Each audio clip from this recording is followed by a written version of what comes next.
Hello, dear viewers. Today we're going to be talking about India and the violence that occurred in the celebration of Ram Navami. Let's begin. Ram Navami is a celebration, a festival in Hinduism, which occurs during the months of March and April, according to the Hindu calendar, and it celebrates the god Ram.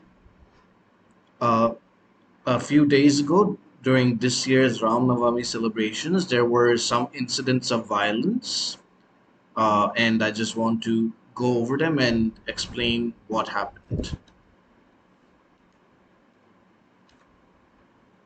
On Thursday, Ram Navami celebrations were held, and clashes erupted in the states of Maharashtra, Bihar, West Bengal, Gujarat, Karnataka, and Uttar Pradesh.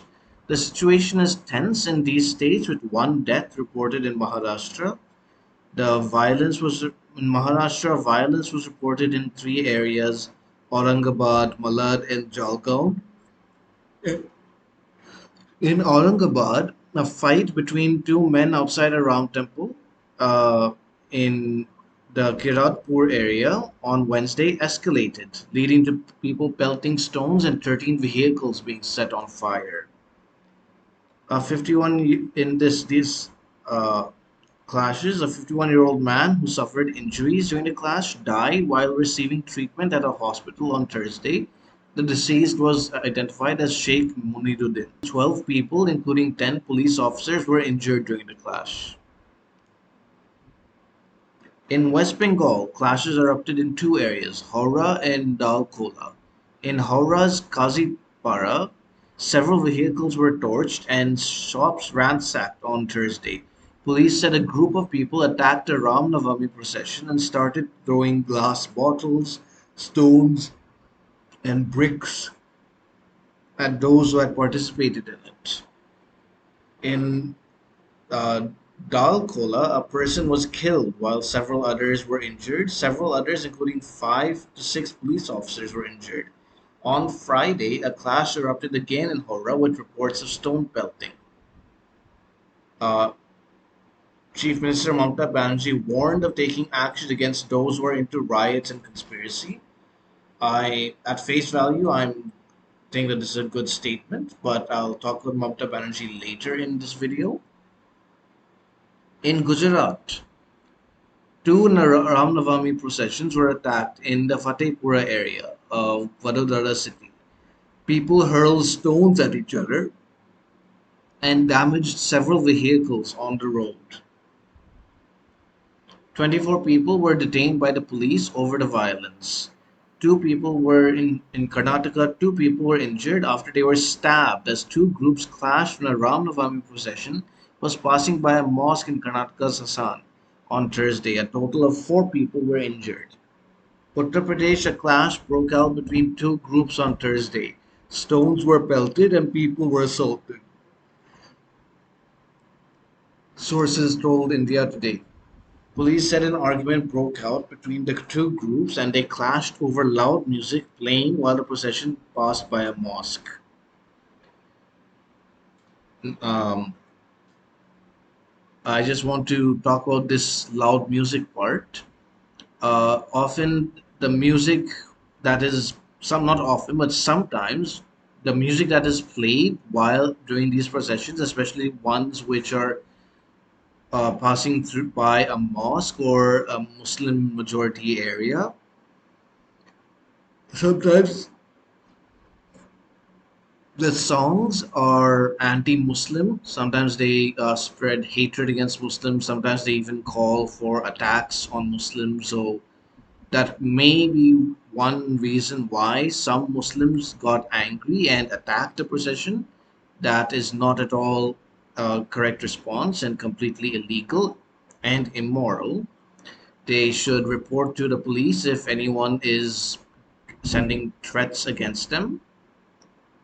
But in this case, it's hard. It's also possible that this was just loud music playing uh, prayers or normal songs, and they weren't threatening Muslims.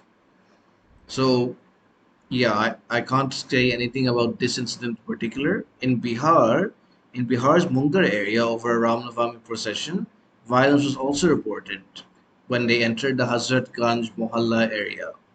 A case is something that the chief minister said. She slammed the BJP for allegedly trying to stoke communal tensions during the Ram Navami procession Howrah and said those involved in the incident will not be spared. She says, I have repeatedly said that I will not block any Ram Navami procession. I had given clear instructions to the police in this regard. So this is good that she is not blocking any Ram Navami procession. However, uh, so the BJP doesn't agree. Suvendu Adhikari, the senior BJP leader in Bengal, says the chief minister and the state administration are responsible for the violence. And earlier in the day, Ram Navami processions were taken out by leaders of the BJP and VHP in different parts of the state. The VHP organized 1,000 large and small processions across the state, and some of those participating in the marches were also armed with swords and tyrants. Now that is not illegal. That is for religious reasons because Lord Rama also carried weapons. So some liberals are saying that are provocative. I disagree because people have a right to carry such weapons. They just don't have a right to use those weapons or to threaten anyone. And I can't find any evidence that someone was threatened with these weapons during these processions. And this is something that happened in Delhi. In Delhi, there were Ram Navami celebrations, but there was no violence, unlike last year.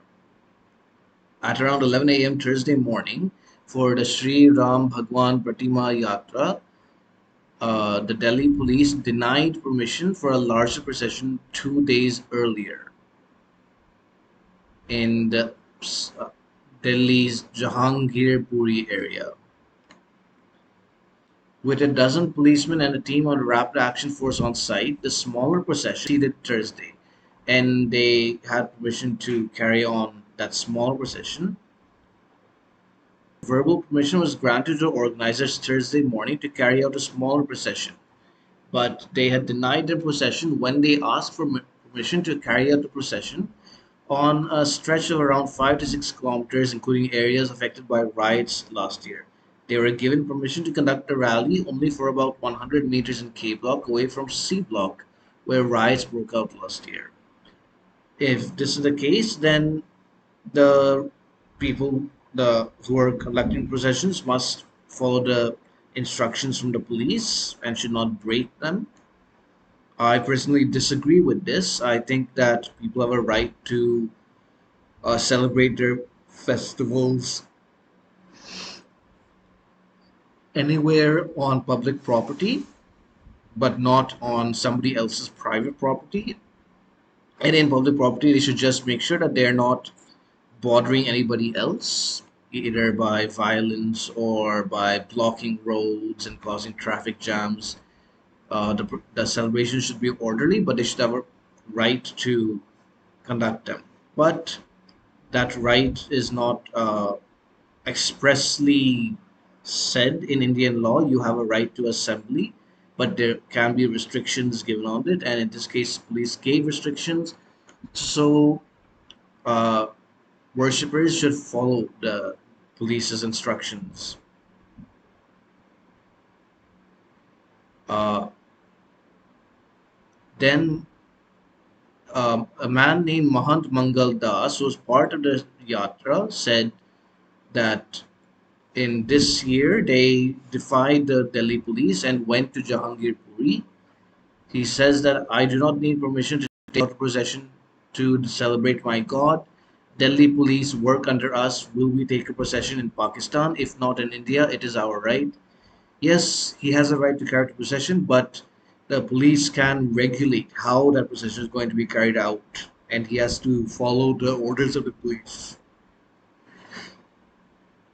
But that does not give anyone the right to attack peaceful processions. They should, if they are disobeying the orders of the police, then people who have an issue with that should complain to the police, not take the law into their own hands. So here I'll talk about the various other events that weren't mentioned. I didn't mention earlier in Sasaram, Bihar, on 30th March, after people returned from a procession, were allegedly beaten and the local temple was pelted with stones. The next morning, clashes took a violent turn as both communities started pelting stones at each other. Vehicles were damaged and shops were set on fire. Fierce ruckus broke out between two groups in Nalanda, Bihar on 31st March, and a clash broke out after people of other communities made indecent remarks during the Shobha Yatra by VHP, attended by more than 20,000 workers of Bajrang Dal. From this, I think what I understand is that while the yatra conducted by the VHP was not indulging in anti-Muslim sloganeering, uh, people who were not part of the yatra and were not Hindus made indecent remarks against these worshippers, and I can bet that the people from who made those remarks were Muslims. That's why it's other communities mentioned, and I think that that is wrong. You shouldn't insult somebody's religion. You should just leave them be.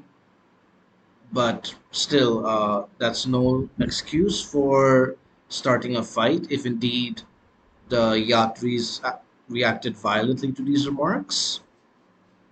But I'm not sure, so I won't say it for certain. I'm just saying if they did, it was wrong. In Haryana, some miscreants from the procession hoisted their flag over a mosque in the way with communal sloganeering. That is not okay. That is completely wrong and insulting to Muslims. Stone pelting incident was reported from Gujarat. So yeah, you get what I'm talking about.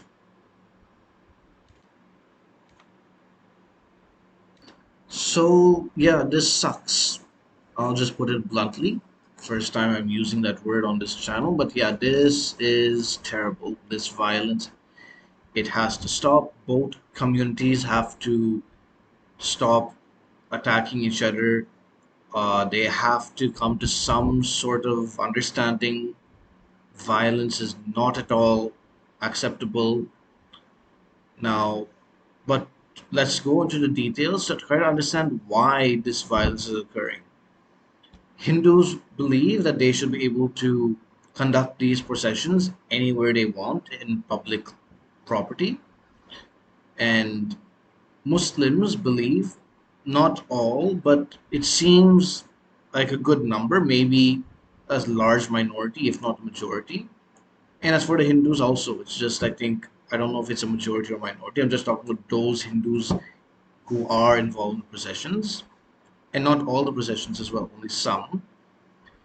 So, some Muslims believe that Hindus or other communities should not be allowed to uh, worship their religion in areas where Muslims are a majority. That is completely unconstitutional and incorrect. Uh, no community can claim ownership of public property. It is the property of all Indians, and all Indians have a right to access such property. So nobody can block them. At least that's my understanding of the law, and it's what the Gujarat High Court said about uh, Mamta Banerjee in when she tried blocking processions in a Hindu festival a few years ago, when because there was another Muslim festival going on at the same time. She thought it would cause violence. The High Court said that the government is supposed to protect people's rights to worship and should not block their uh, movement when engaging in a religious procession. So yeah, uh, and when Hindus go when through these areas. They should not be playing music that threatens Muslims. They should not be putting Hindu flags on mosques. They should not be taunting Muslims. They should just celebrate their religion, say their prayers, and go on their way. Yeah. So, is the BJP trying to gain political mileage of this? Yes. So are the opposition parties. For example, although Mamata Banerjee said that she would not stop any Hindus from carrying out processions in what she calls Muslim areas. That is not true. There is no such thing as a Muslim area in India, nor is there anything called area of any other religious community. Anyway, she said that she would not stop Hindus from carrying out processions in these Muslim majority areas, but there is video evidence of police blocking Hindus from carrying out processions in these areas. So she has not held up to her promise and should be held accountable and criticized for that. Now, violence, as I speak today, there has also been violence in West Bengal. There's also a terrorist attack, a bombing in Bihar. So the situation is getting worse in both states. Now, as far as Bengal goes, people have spoken about imposing president's rule there because it's un- become too disorderly. I think that I don't know. It is seems like that from an outsider's perspective, but I would like it if somebody from Bengal could post in the comments and give more details of what they think, whether President's rule should be implemented or not.